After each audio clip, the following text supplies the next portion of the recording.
The wagon lurched, a sharp crack ripping through the noonday heat. For a heartbeat, Lydia Hart thought it was just another rock beneath the wheels. Then the right rear axle split clean through, the whole frame sagging like a dying animal. The mule stamped in the dust, snorting at the sudden jolt. Royce Cutter swung down from the driver's seat, his boots striking the cracked earth with a thud. "Well, that's the end of it," he muttered, though his eyes weren't on the broken wheel. They were on her. The sun was merciless, pressing down on San Pedro Valley like a giant's palm. Heat shimmered over the distance where low hills rose like mirages. Every breath tasted a grit. Lydia stood a few paces from the wagon, skirts clinging to her legs with sweat. She was already parched, her lips cracked. Royce crouched beside the splintered wood, prodding the brake with the toe of his boot. "Useless," he said. The word had weight, and it wasn't for the wagon. He straightened, dusted off his hands, and crossed to the mule team. His fingers found the canteen hanging from the harness, tilting it back for a long swallow. The sound of water sloshing inside made Lydia's stomach knot. When he finished, he let the canteen dangle in his hand, swaying just out of her reach. "Here," he said, and passed it over. It was lighter than she expected, barely enough to wet her tongue. "You'll make it last," he added, as though giving orders to a servant. 6 years of marriage had taught Lydia not to answer. Royce had once been charming, before the failed mining venture, before the deaths, before he'd decided her very presence soured his fortunes. Now he spoke to her the way men speak to burdens they can't quite set down. The wind shifted, carrying the dry scent of mesquite and something sharper, resentment. Royce's hand dropped to his belt where a leather pouch was tied, its weight unmistakable. She knew what was in it. Paper promises, signed and sealed by men in Mesquite Crossing, debts he swore he'd pay but never intended to. He walked around to the rear of the wagon, pulling open the small chest that held their remaining supplies. A knife gleamed briefly before he shut the lid. "We're 30 miles from anywhere worth walking to," he said. "And with this heat, we'll be lucky to see nightfall with any strength left." The words might have sounded like a warning, but they came out flat, almost speculative. Lydia noticed the way his eyes lingered on the horizon, not searching for help, but measuring the emptiness. A vulture circled high above, a dark speck against the bleached sky. Royce turned back to her. "Don't just stand there. Find some brush. We'll need a fire come night." Her body obeyed before her mind caught up. Survival had become a matter of small obediences. She stepped off the wagon's shadow into the open glare, the heat radiating through the soles of her boots. The air felt like the inside of an oven, each breath baking her throat. Behind her, Royce moved about the wagon. She could hear the soft jingle of coins, the scrape of wood, the low creak of leather straps. The ground ahead was littered with brittle mesquite branches. She crouched, reaching for one, the rough bark crumbling under her fingers. A gust stirred the skirt at her ankles. When she glanced back, Royce was watching her with that same calculating stillness she had learned to fear. Some debts, Lydia thought, were written in more than ink. The desert was quiet, save for the soft hiss of the wind and the distant creak of the wagon, a silence that seemed to listen, to weigh, to decide. Somewhere inside her, an old instinct whispered that something was shifting, subtly but toward danger. She tightened her grip on the brittle wood. Whatever was coming, it would not be the kind of trouble you could walk away from. The desert had a way of settling debts, and Royce Cutter looked like a man ready to let it do the work. The mesquite branch in her hand snapped, dry wood giving way with a sharp pop. The sound carried in the still air, and almost immediately something else answered, a faint, rapid rattle. Lydia froze. It came from her left, low to the ground, a whispering warning that prickled her skin. Slowly, she turned her head. 2 feet away, half hidden beneath a patch of brittle sage, a diamondback lay coiled tight. Its head swayed in the heat shimmer, tongue flicking in and out. The rattle at the end of its tail shook with the furious patience of something that had been here long before her and would be here long after. She tried to step back. The snake struck. Pain exploded just above her ankle, 2 points of fire sinking deep. A gasp tore from her throat as she stumbled, dropping the wood. Her knee buckled and she went down hard, hands scraping against the gritty soil. The world narrowed to the throbbing heat climbing her leg. "Royce!" Her voice cracked, carried off by the wind. "Royce, help me!" She could hear him moving around the wagon, boots crunching on gravel. When he appeared, the first thing she saw was not his face, but the canteen swinging from his hand. "What is it now?" he asked, squinting against the sun, as if she'd interrupted some vital task. "A snake!" she gasped, pointing to her leg. "It bit me! God, it bit me!" Royce crouched, his shadow falling across her. His gaze moved from the swelling flesh to her face. For a heartbeat, something unreadable passed over him. Then it hardened. "A rattler," he said flatly. Her mind scrambled for every campfire remedy she'd ever overheard. Cut the wound, suck the venom, keep the limb low. "Please, do something," she begged. "Cut it, draw it out." Royce's eyes drifted past her, scanning the open desert as though calculating distances. When they came back to her, there was a new light in them, not concern, not fear, opportunity. He reached into the pocket of her dress and pulled out her silver locket. The sun caught it, throwing a brief flash into her eyes. "What are you—" "Best keep this safe," he said, slipping it into his own pocket. The heat inside her chest was no longer just from the bite. "Royce, you've been nothing but trouble, Lydia," he said, standing. "I reckon the desert's just decided to balance the books."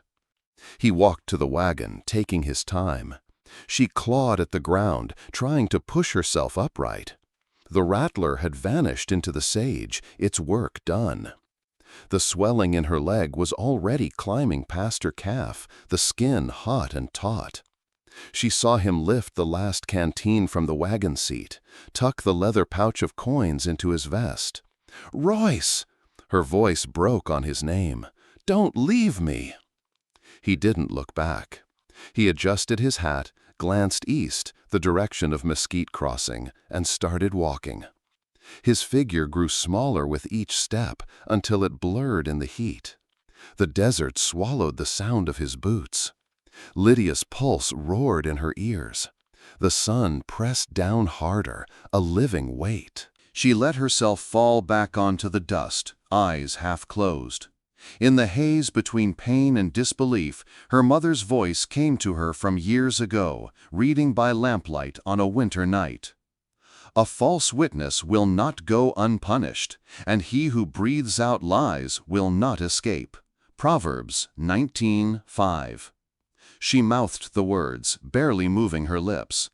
It was not a curse, but a truth, one the desert itself seemed to know. Somewhere far above, the vulture circled lower. If you found this helpful, a quick like really helps us keep creating. Caleb Whitlock had been riding the southern fence line since dawn, following the meandering trail of a calf gone missing the night before.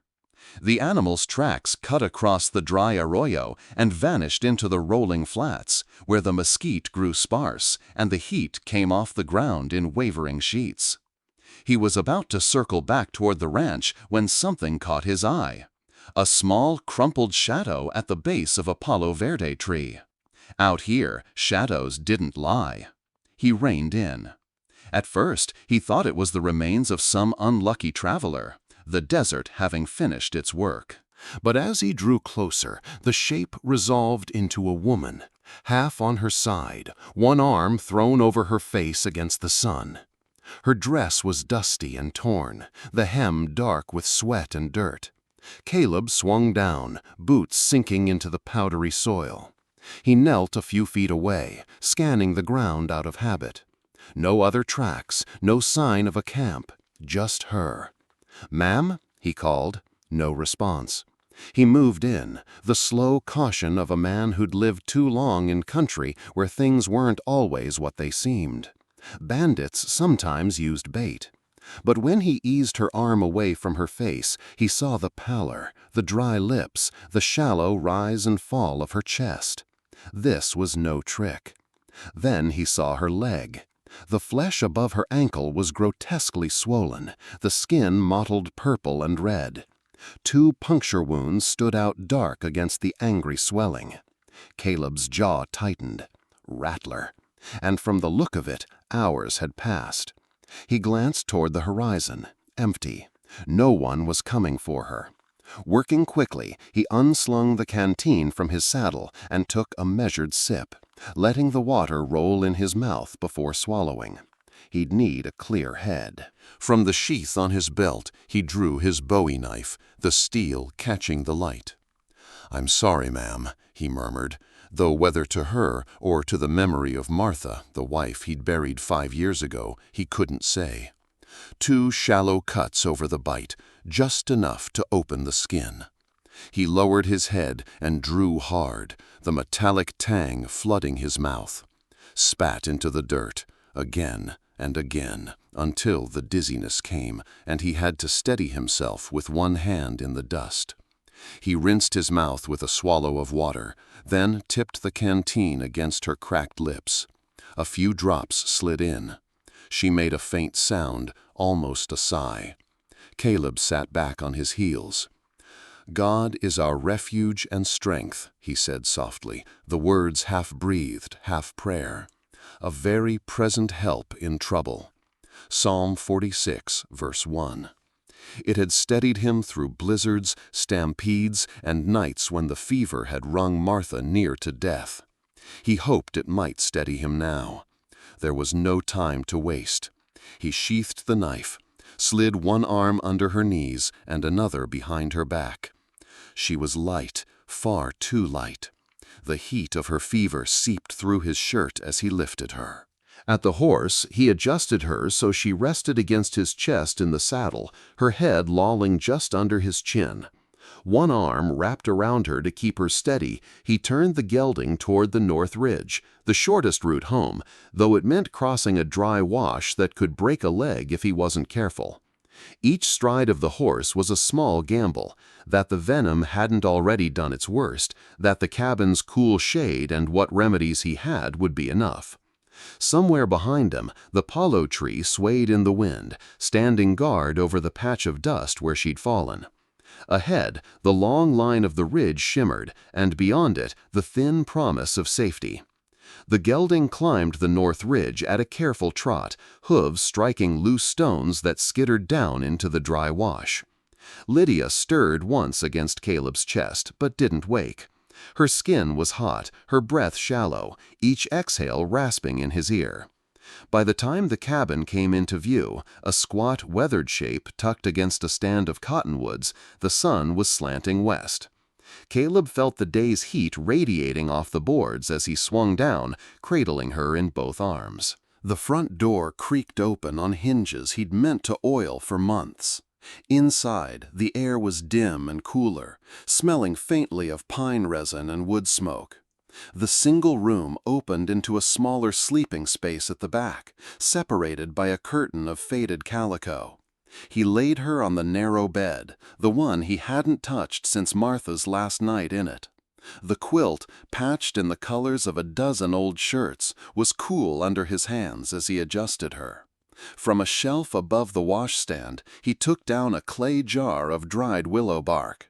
He crushed a handful into a tin cup, added water from the kettle always simmering at the edge of the stove, and set it back to steep. Fever meant time was short. At the foot of the bed, he knelt to inspect her leg again. The swelling had spread, the skin stretched taut. He bathed it in cool water from the basin, then wrapped it in strips of linen torn from an old pillowcase. She mumbled something, 2 words, maybe 3. Caleb leaned in, catching fragments. Royce, locket, Water. The syllables were thick, distorted by fever, but the names lodged in his mind. He didn't press her. Questions could wait. On the small table by the window sat a thick ledger, its cover scarred from years of use. Caleb opened it to a fresh page, took up the stub of a pencil, and began to write. Found. Female, approx 25, unconscious under palo tree. Severe envenomation, left ankle. Mid-afternoon, heat index high. Water administered, wound treated. Current condition, unstable. He paused, glanced toward the bed, then noted the exact time. Habit. The book held years of such entries, weather reports, fence repairs, cattle tallies, and once, long ago, a record of the day Martha had taken to her bed for the last time. It was the kind of habit a man didn't think about until it saved his hide. The tea was ready. He slid an arm under Lydia's shoulders, coaxing her to sip. Most of it ran down her chin, but a few swallows went in. He set the cup aside and eased her back, wiping her mouth with a corner of the quilt. From a small cedar chest under the window, he took out a packet of dried comfrey leaves, crumbling them into a second basin of cool water. The sharp green scent filled the air as he soaked another strip of linen and laid it over the wound. Outside, the gelding snorted in the corral. The sun dipped lower, washing the cottonwoods in gold. Caleb rose, checked the latch on the front door, and stoked the stove with a few more pieces of split pine. Before settling into the chair beside the bed, he made one more note in the ledger. Pulse weak, breathing shallow, will monitor through night. He sat back, resting his elbows on his knees, eyes on the slow rise and fall of her chest. In the stillness, the faint ticking of the clock on the mantel kept count with her breaths. Somewhere beyond the cottonwoods, the desert lay wide and empty. But in here, the fight had narrowed to 4 walls, a bed, and the stubborn will of one man who'd decided she wasn't going to die. The first thing Lydia noticed was the smell, pine smoke, faint but steady, woven into the air like an old song. Then came the ticking of a clock somewhere nearby, and the warmth of a quilt pulled up to her collarbone. She opened her eyes to dim light, filtering through a calico curtain. The ceiling above her was plain pine board, a knothole over her left shoulder shaped vaguely like an eye. For a moment she couldn't place herself. Then the weight in her leg made itself known. She shifted, wincing, and glanced down. Her ankle was wrapped in clean white cloth, the swelling visible even beneath the bandages. The skin above was a map of bruises, purple fading into sickly yellow. On the chair beside the bed sat a tin cup half full of water. Her throat burned with thirst. She pushed herself up on her elbows, the motion slow, and reached. The cup was in her hands before she could touch it. Easy. The voice was low, unhurried. Caleb Whitlock stepped into her line of sight, setting himself on the edge of the chair. He held the cup while she drank, his hand steady against the tremor in hers. The water was the sweetest thing she had ever tasted. When the cup was empty, she leaned back against the pillows, breathing as if she'd climbed a hill. "You've had a rough go of it," Caleb said. His face was weathered, the lines around his eyes set deep from sun and wind. Gray threaded through his dark hair, and his jaw carried a day's growth of stubble. He looked like a man who belonged to this land, rooted in it, like the cottonwoods outside. Lydia's gaze drifted to the foot of the bed, where her dress hung over a chair. The hem bore a line of stitches so uneven they wandered like a drunkard's path. The thread didn't match the fabric. "You fixed it?" she asked, nodding toward the dress. Caleb followed her glance. "It was torn. Figured it'd hold for now." The admission was quiet, almost awkward, but it caught her off guard. In Royce's hands, mending had never been anything but her work. The idea of a man stooping over a needle and thread for her sake was foreign. She touched the quilt. "You've been looking after me." "Couldn't leave you there," he said simply. "No flourish, no self-congratulation, just the plain fact of it." The fire in the small stove popped, drawing her attention to the room itself. Shelves lined with jars of dried herbs, a battered ledger on the windowsill, a rifle propped in the corner. Everything had the air of long use and quiet maintenance. A gust of wind pressed against the wall, making the boards creak. Lydia thought of the palo tree, the empty horizon, the sound of boots walking away. Her hand went unconsciously to her collarbone, to the bare space where her mother's locket had always rested. Caleb noticed, but didn't comment. Instead, he rose, crossed to the stove, and ladled something from a pot into a bowl. The smell of broth reached her, light and savory. "You need food in you," he said, setting the bowl on the table by the bed. Lydia didn't move for a moment. She was still taking stock of her body, of this room, of the man who had pulled her out of the desert. She didn't know him, but there was no hurry in him, no edge of mockery or scorn. The desert, she thought, had its own ways of measuring men. Royce had been found wanting. Caleb, she couldn't yet say. But the stitches on her dress and the quiet steadiness in his voice suggested a different kind of measure. She reached for the spoon. By the end of the second week, the swelling in Lydia's ankle had eased enough for her to bear weight on it, though Caleb insisted she take it slow. She tested the leg in short circuits around the cabin, one hand trailing along the wall for balance.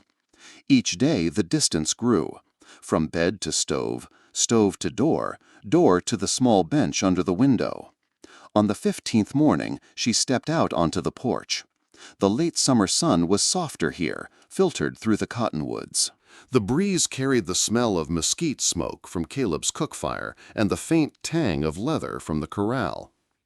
Caleb was in the yard, bent over the harness draped across the fence rail. His sleeves were rolled to the elbow, forearms browned and corded with muscle from years of work. A set of tools lay at his feet, awl, punch, and a coil of waxed thread. Without thinking, Lydia went back inside, found the small sewing basket she'd kept near the bed, and brought it up to the porch. She settled onto the top step with a pair of worn leather stirrup straps across her lap. When Caleb glanced up, his brow furrowed. "You don't need to." "I can mend a seam without collapsing," she said, threading the needle. For a moment he just watched. Then he went back to the harness, the quiet between them filled with the scrape of his awl and the soft pull of her thread through leather. It was the first time they had worked side by side. No words were needed, the rhythm of their hands was conversation enough. Lydia found herself matching his pace, steady, unhurried, deliberate. A while later, Caleb straightened, wiping his hands on a rag. He stood at the porch edge, looking down at the straps in her lap. "My Martha could mend anything," he said, his voice softer than she'd heard it before. "Swore she could fix the whole world if you gave her enough needle and thread." Lydia glanced up, meeting his eyes. This was the first time he had spoken his wife's name aloud. "It's a good skill to have," she replied quietly. Some things are worth mending." Something passed between them then. Not the fragile politeness of patient and caretaker, but a steadier connection, built on the shared knowledge of what it meant to lose and still keep going. Caleb gave a short nod and stepped up onto the porch. He reached for the harness, then hesitated, his gaze lingering on her hands. "I've got a book inside, poems Martha used to like. I read them sometimes, evenings." It was a simple offer, but Lydia understood the weight of it. A man who lived mostly in silence didn't open his evenings to just anyone. "I'd like that," she said. The corner of his mouth twitched. Not quite a smile, but close. He carried the harness back inside, and she followed a few minutes later, stirrup straps neatly stitched. That night, after supper, they sat by the small stove while the day's heat bled from the walls. Caleb read from a worn leather-bound book, his voice low and even. Lydia listened, the words mingling with the crackle of the fire and the slow tick of the mantel clock. For the first time since she'd been carried from the desert, she felt something other than survival pressing on her chest. It was quieter, gentler, a sense that maybe, in this place, she could begin again. The days shortened, and with them came cooler mornings. Lydia often took her tea outside to watch the mist lift from the grass along the creek bed. Caleb would already be in the yard, checking the fence line or scattering feed for the hens. One morning, after the chores, he joined her on the porch. The steam from her cup curled into the air between them. She hadn't spoken much about what had happened in the desert, not in detail. But the quiet safety of this place had been working on her like water wearing down stone. "I thought," she stopped, the words catching. "When the snake bit me and I saw him walk away, I thought that was it. Not just my life. I thought God had left me out there too." Caleb's hands stilled on the mug he was holding. His gaze stayed on the hills beyond the pasture. She let the silence stretch before adding, "But you came. And I know you'll say it was just you doing what anyone would, but I think you were sent." He didn't answer right away. When he did, his voice was quiet but certain. Sometimes the Lord doesn't shout. Sometimes he sends help in the shape of a stranger. Lydia's eyes burned, though the air was cool. She took a sip of tea to hide it. Caleb leaned back against the porch post. "There's a verse Martha liked, from John. 'You will know the truth, and the truth will set you free.'" He spoke it plainly, without the weight of a sermon, as if the words were just as much for himself as for her. Lydia let the verse settle in her mind. The truth, about Royce, about herself, about what she was worth, had been buried under years of belittling. Maybe it was time to bring it to the surface. Later that week, a rider came by, a lanky man on a bay mare, headed toward the railhead at Mesquite Crossing. Caleb traded a few words over the fence, mostly about the weather and the price of grain. Just before the man tipped his hat and moved on, he said casually, "Heard tell there's a fellow in Mesquite Crossin' asking questions about a woman pulled out of the desert. Claims she's his wife." Lydia was at the vegetable patch, kneeling among the rows. The words carried easily on the still air. She froze, the trowel clutched in her hand. Caleb's reply was steady, almost bland. "People say a lot of things." But when the rider was gone and the dust of his passing had settled, Caleb came to stand at the edge of the garden. His jaw was tight, his gray eyes unreadable. "You heard him?" he asked. She nodded. Her pulse was in her throat, but not from fear alone. There was something else now, a thread of steel she hadn't felt before. "He'll come," she said simply. Caleb's gaze didn't waver. "Then we'll be ready." That night, Lydia lay awake listening to the wind against the shutters. She traced the place at her collar where the silver locket had once rested, feeling the small absence like a scar. If Royce came, that locket might be the only proof of what he'd done, and she'd meant to have the truth known. The garden had been Martha's pride, a small square of life wrestled from stubborn ground. When Caleb first brought Lydia outside to see it, the soil was pale and thirsty, the rows half-choked with weeds. By mid-September, it looked different. Lydia had spent the cooler hours of the mornings turning the soil, pulling weeds, and tucking new seeds into place. She talked to the plants in a low voice, not because she believed they could hear her, but because it kept her from thinking too much about the man who might be on his way. Caleb built a low fence around the patch to keep out the jackrabbits, and sometimes she'd see him pause by the gate after a day's work, resting a hand on the post, just watching her there among the rows. Their life had settled into an easy rhythm. He handled the stock, the repairs, the long rides to the far fence lines. She took charge of the kitchen, the laundry, and the garden. In the evenings, they often found themselves on the porch, two chairs angled toward the sunset. Words were few, but comfort didn't always need them. One night, after a supper of beans and skillet cornbread, Lydia stepped out with a small basket of scraps for the hens. The air was thick with the smell of sage and mesquite smoke from the stove. Caleb was mending tack at the porch rail, his hands working by habit. She set the empty basket down and leaned against the doorway. "Your Martha grew better tomatoes than I ever will," she said with a half-smile. Caleb looked up from his work, his face easing into something softer. "She had a way with living things," he said. Then, after a pause, "You've got it too. Just took you a while to get the chance." The words landed deeper than he probably meant them to. Lydia thought of the years with Royce, the careful shrinking of herself to fit his narrow world. Out here, with the dry wind and the long days, she had started to feel like something rooted again. But not all roots meant safety. Some evenings, the sound of hoofbeats far off would make her tense, her hands stilling in whatever work she was doing. Caleb noticed. He noticed everything, but didn't comment.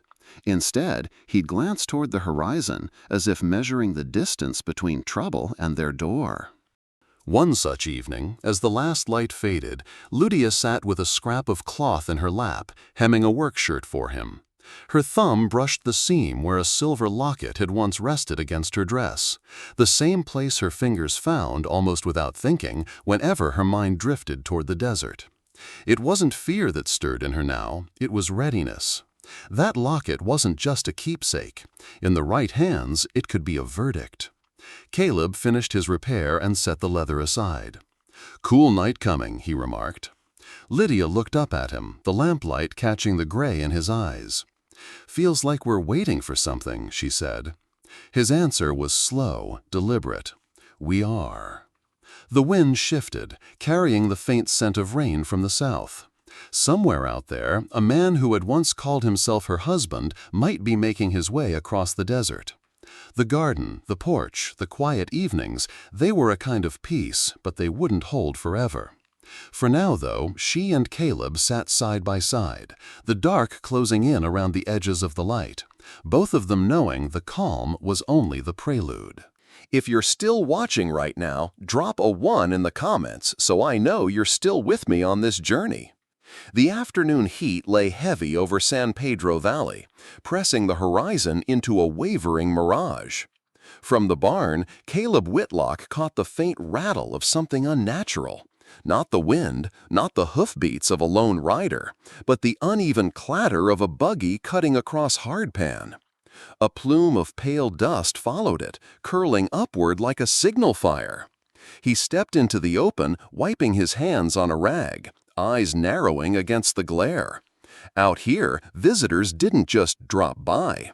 They came with a reason, and more often than not, that reason was trouble. The buggy was still half a mile out when Lydia Hart emerged from the cabin, apron still in her hands. She followed his gaze, and the color drained from her face. Caleb didn't need to ask. Her reaction told him more than words could. The easy rhythm of the day was gone, replaced by the taut, waiting silence before a dust storm. The wheels hit a rut, jolting the two men seated at the front. Sheriff Thomas Hollis, reins in hand, looked as he always did. Weathered, slow-moving, a man who measured his words and his steps. Beside him, Royce Cutter sat too comfortably, wearing a crisp shirt that caught the sun, boots polished to a shine that no trail dust could dull. He carried himself like someone arriving to collect a debt he believed already his.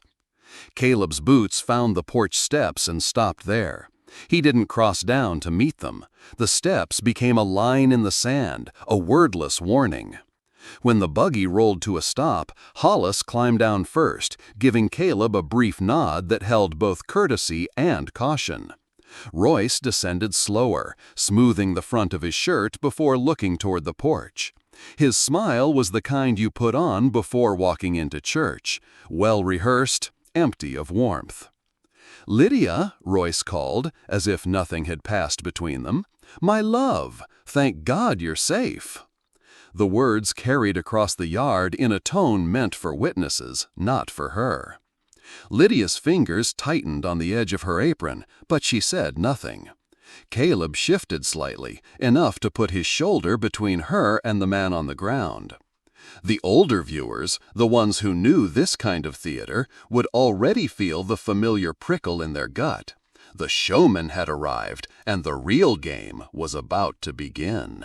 Royce spread his hands in a gesture meant to look disarming. "Sheriff, Mr. Whitlock, you've no idea what I've been through. Lydia and I were traveling south when an Apache war party ambushed us. I was struck on the head, left for dead. When I came to, she was gone. I feared the worst." The story was smooth, too smooth, and his voice carried the right tremor of grief, just enough to look rehearsed in a mirror. Hollis didn't interrupt, just let him talk while his gaze moved from the man's face to his boots, then to the buggy. A gust carried the dry scent of mesquite dust across the yard, and Caleb caught the flicker in Hollis's eyes. The sheriff had noticed it too. Boots that clean didn't belong to a man who'd been combing the desert for weeks. And the smell on them wasn't valley dust at all. It had the sharper tang of the northern flats, where the summer rains hadn't hit yet. Older folks watching would have pegged already. If Royce had truly been wandering the southern badlands searching for his wife, his boots wouldn't smell like the north, and the dust on the buggy wheels wouldn't be the pale, powdery kind that came from that direction. Royce went on, weaving his fiction. "I searched every settlement, every camp I could find. When I heard a woman matching Lydia's description had been seen here, I came straight away. I'm grateful she's alive." Caleb didn't move, didn't speak, but the weight of his silence was a wall. Lydia stood behind him, her face unreadable, though her eyes stayed fixed on the man below, like someone watching a snake decide whether to strike. Sheriff Hollis scratched his jaw, still slow and polite. "How far you say you come, Cutter?" "Mesquite Crossing," Royce replied quickly. "Rode hard these last 3 days." Hollis's brow twitched, almost imperceptibly. 3 days on the northern trail would have caked a man's boots in red grit, not the pale gray dust now sifting from Royce's heels. He didn't call him on it, not yet. A seasoned lawman knew better than to spring a trap before the jaws were set. Caleb caught Lydia's glance. She'd noticed it too. That was the moment the audience, the ones with years of living behind them, would feel the satisfaction of being ahead of the game. The truth was already showing at the seams, and Royce hadn't even realized it. The silence between them stretched, the heat pressing down like a heavy hand. Then Lydia stepped forward. She didn't rush her words, didn't let them tumble out in anger. When she spoke, her voice was level, steady, the kind of quiet that carried further than a shout. "He left me," she said, eyes locked on Hollis, not Royce. Royce's head snapped toward her. "That's a damn lie!" "Easy," Hollis murmured, raising a hand, his tone still calm but firmer now. He studied Lydia's face for a long moment, then glanced at Caleb, who gave a single nod, the kind of nod that says, "I saw enough to stake my name on it." Hollis turned back to Royce. "This locket she's speaking of, you got it on ya?" The pause was only a heartbeat, but in that pause Royce made his first real mistake. His eyes darted, just once, toward the inside pocket of his vest. The kind of reflex you couldn't rehearse away. The older folks watching would have caught it in an instant. That flicker of the eyes wasn't just guilt, it was possession. And it told them, long before he opened his mouth, exactly where the locket was. Royce tried to cover it with a laugh, low and dismissive. "Sheriff, she's been through a fever. She's confused. I don't have any." Lydia's hand rose to her collarbone, fingers brushing the empty space where the chain used to be. She didn't cry, didn't tremble, just let the silence after his words speak for itself. That silence was louder than any accusation. Hollis's gaze lingered on Royce a beat too long. "Funny thing," the sheriff said slowly. You spin a good yarn about looking for your wife, but the dust on your boots, the smell on 'em, don't match where you say you've been. And now, this locket business." Royce's jaw tightened. "You gonna take the word of a delirious woman over her own husband?" This time, Lydia's eyes did flash, but not with fear. It was the sharp glint of someone who'd been underestimated for the last time. Caleb shifted his weight, still blocking the porch steps, still silent. But the tension in his stance said plainly, "You try to touch her, and you won't make it off this porch standing." The noose had begun to tighten, and Royce, for the first time, seemed to feel it. Royce's smile broke like thin glass. "She is my wife," he snarled, the practiced charm gone. "My property. The law says so." A lesser man might have stepped aside at the weight of that word, property. Caleb didn't move an inch. He was still on the bottom porch step, broad shoulders blocking the way up, hat brim shadowing his eyes. His voice came out low, steady, but hard enough to cut. "The law," he said, "won't bless buzzard work." For a moment, the only sound was the creak of the buggy leather in the heat. The older folks watching would have caught the meaning.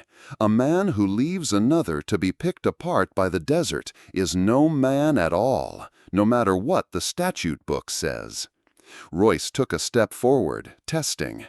Caleb didn't reach for his gun. He didn't need to. The weight of him standing there was its own barricade, built from something older than firearms, the conviction that no human being was meant to be owned. Sheriff Hollis's gaze moved between them. His thumb tapped lightly against the worn edge of his notebook. "Mr. Whitlock," he said, without looking away from Royce, "you keep that trail log you showed me earlier." Caleb nodded once, reached into his vest, and handed over the folded, sweat-stained pages. Hollis opened it, scanning the neat column of dates and notes. His eyes narrowed. "These here," he said, tapping a line, "put you headed east toward Mesquite Crossing the same day Mrs. Cutter says she was bitten. And that matches the boot tracks heading that way from the wagon wreck." Royce tried to laugh, but it came out dry. "Tracks? Sheriff, this is the desert. Could be anyone's." "Could be," Hollis allowed, "but they were near a busted wagon that had your brand carved into the yoke. And funny thing, wind's been out of the north for 3 days. Any man riding south to have fine red grit in his boot seams. All you've got is trail dust from the east road. That don't match your Apache story one bit." The audience, especially the sharp-eyed, would remember that red grit from the early scene where Caleb checked his own boots before riding out. The detail had been waiting there, like a seed, ready to sprout now. Royce's mouth opened, then shut. He shifted his stance, shoulders twitching with a trapped man's energy. He had nowhere to go, and everyone on that porch knew it. Sheriff Hollis shut the trail log with a slow, deliberate fold, as though the act itself carried the weight of judgment. He looked at Royce, and the easy weariness in his face was gone, replaced by the flat, hard stare of a man who'd made up his mind. "Royce Cutter," he said, voice carrying in the still air, "I've got enough here to ride you back to Jericho on charges of false report, fraudulent claim on shared property, and," his gaze swept once toward Lydia, "leaving a person in mortal danger without aid. You and I both know what that means out here." Royce's jaw tightened. "You've no proof of that last one." "You're wrong," Hollis said. "I've got her word. His log, the tracks, and a rattler bite that didn't kill her only 'cause someone else did your job for you." The older folks watching would recognize the weight of that statement. Out here, neglect could be as much a death sentence as a bullet, and the law treated it near the same. Royce's eyes flickered to Lydia for the first time without performance.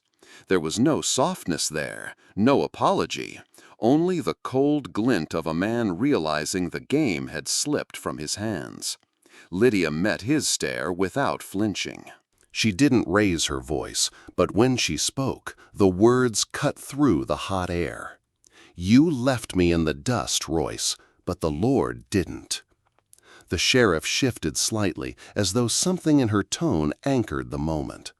Caleb stayed silent, standing at the porch edge, but his eyes were on her, steady and sure. Hollis gave a single short nod. "Then we'll do this by the book."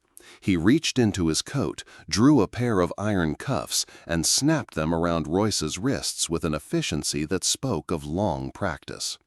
As the irons clicked shut, Lydia's voice came again, softer now, but carrying. "And you will know the truth, and the truth will set you free." It was not aimed at Royce. It was for herself, for the air she could finally breathe without the weight of his shadow on it. Royce spat a curse under his breath, but the fight was gone. Hollis turned him toward the buggy, the sound of chains faint against the crunch of boots on packed dirt. For the first time since that burning day in the San Pedro Valley, Lydia's shoulders loosened. She was free, and not because the law had said so, but because the truth had taken root and would not be moved. The buggy wheels groaned as Sheriff Hollis climbed aboard, Royce shackled beside him. A flick of the reins, and the team moved out, kicking up a trail of ochre dust that curled in the late afternoon light. Royce muttered under his breath at first, insults, half-formed threats, but each one grew smaller, swallowed by distance and the crunch of iron against leather. Soon there was nothing but the metallic jangle of the cuffs. Then even that faded, carried off by the breeze. Lydia didn't move right away. She stood on the porch steps, eyes fixed on the road long after the buggy had dipped below the ridge. She wasn't watching for him. She was watching the dust, waiting for it to settle, as if the land itself needed to breathe again. Beside her, Caleb didn't speak. He stayed where he was, arms loose at his sides, gaze following the same road. The only sound was the creak of the porch boards as the two of them shifted slightly in the warm wind. A hawk wheeled high above, its shadow skimming the scrub before sliding away into the horizon. Somewhere in the corral, a horse shook its mane, the jangle of tack faint but grounding. Lydia's hands, which had been tight in her lap for so long, finally eased open. She looked down at them, surprised at the stillness. These were not the hands of the woman who had once rationed sips of water under Royce's watchful eye. These were hands that had worked the soil, stitched torn leather, steadied her own steps. Caleb turned to glance at her, his expression unreadable but steady. "You all right?" She let out a slow breath, the kind that carried months, years of weight. "Yes," she said, "I think I am." They stayed like that, side by side, as the heat softened into evening. The sun was lowering now, laying long shadows across the yard, gilding the edges of the barn and the rough posts of the fence. Somewhere deep inside, Lydia felt the shift, the kind that comes when fear no longer has a home to return to. Out here, the land was still hard, the days still long, but they were hers now. The wind picked up, ruffling the hem of her skirt and catching a strand of hair across her cheek. Caleb didn't reach for her, but he didn't need to. His presence at her side was solid enough. For the first time, the silence wasn't heavy. It was theirs. If you like this video, please comment number 9. If you don't like it, please comment number 0. By late afternoon, the air in the valley had shifted. The wind no longer carried the taste of dust from the road. It had settled, leaving only the faint, sun-warmed scent of mesquite. Inside the cabin, the kettle ticked softly on its hook. Caleb poured the water into a tin cup, set it in front of Lydia, and then stepped back toward the doorway. She wrapped her hands around the metal, feeling its gentle heat seep into her fingers. She kept her eyes on the ripples in the cup as she spoke. "I have nowhere to go." The words weren't heavy with fear anymore. They were simple, even level, like a stone placed on a table. Caleb stood a moment longer at the doorway, watching the fence line stretching toward the pale rim of the valley. Then he turned back to her. "You're already home." No flourish, no conditions, just a truth stated as plainly as fence posts in the ground. Something in Lydia's chest eased. Not a rush, not a flood, but a quiet loosening she hadn't known she was holding.